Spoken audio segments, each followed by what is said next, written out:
Thank you for UNYCC for giving me this opportunity to talk here.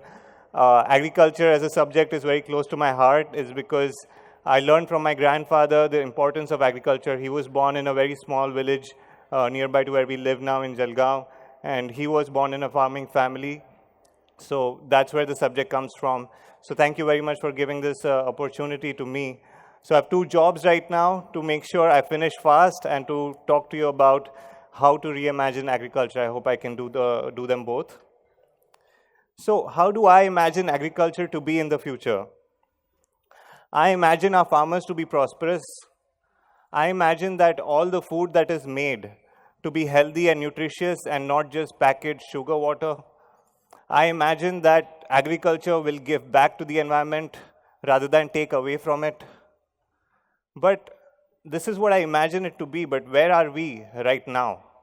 Imagine for a moment I am a small farmer in somewhere in rural Maharashtra. What does my life look like right now? Chances are that I'm probably in debt due to various reasons.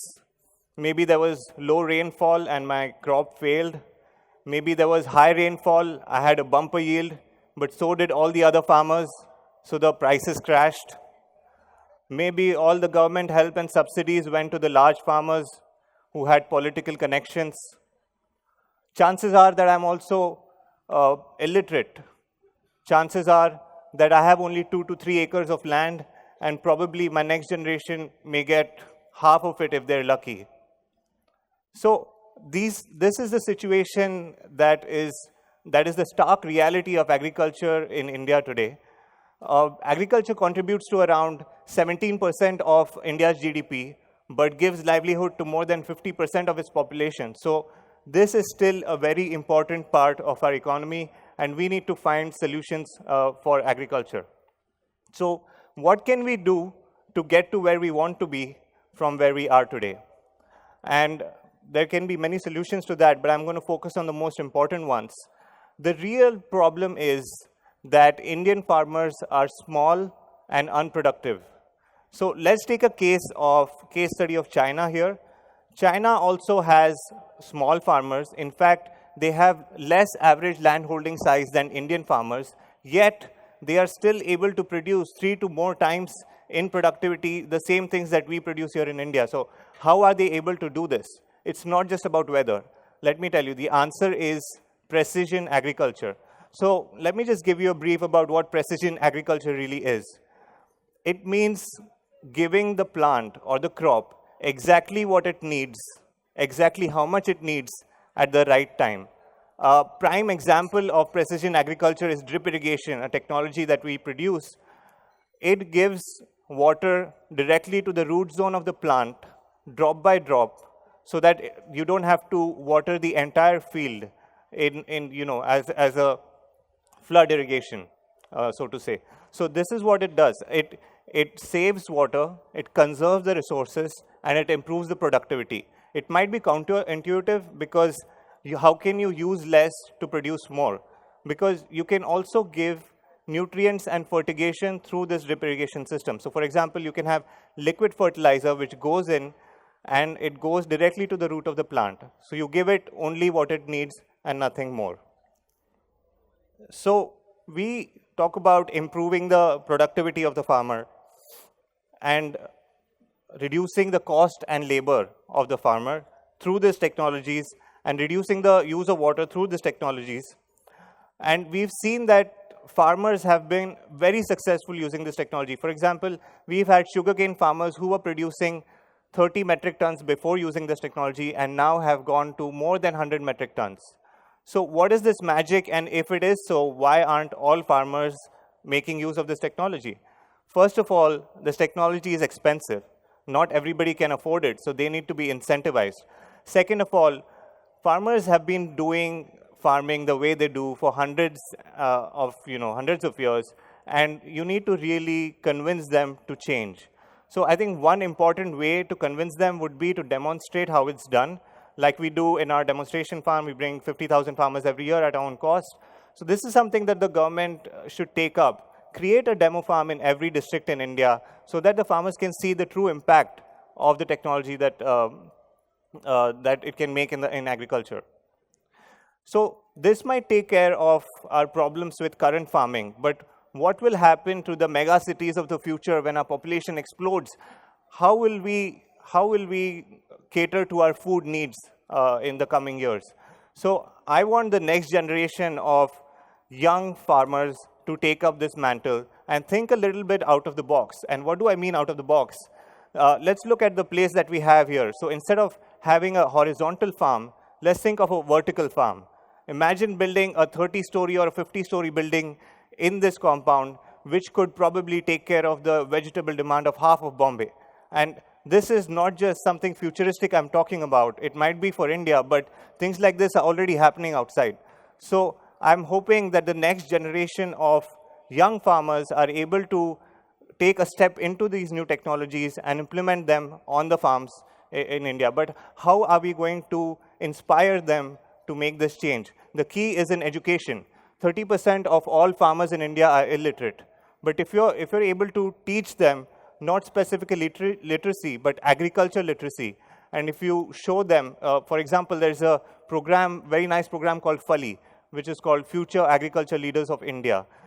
There's a syllabus which is devised for 8th and 9th standard students to expose them practically to agriculture technologies and to show them that it's really possible to adopt these and make a successful living out of it. So programs like these need to be scaled up, right?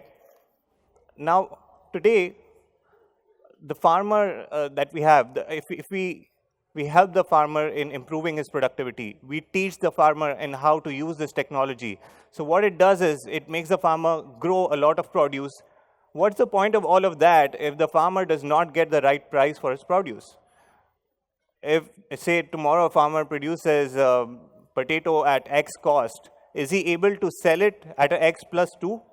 No, he has to just take the market price that the market gives him. So today, farmer is the only entrepreneur who takes the maximum amount of risk amongst all of us. And how will we be able to give the farmer the right kind of price for his produce? There are many ways. Number one is the right kind of insurance. And definitely, loan waivers are not the right answer because that will just make the farmer more inefficient. Number two is internet. As other speakers have spoken before me, internet is a great leveler, and it will give the right kind of information to the farmer so that they can decide when and where to sell their produce. Number three, which is most important, is market linkages. Market linkages, examples of which are many and plenty. First of all, 30% of our food produce gets wasted and lost before it reaches the final consumer. So how can we stop this loss? We have to get private and public entities to invest in cold storages and warehouses. That will help the farmer store his produce and also sell it at the right time, at the right price.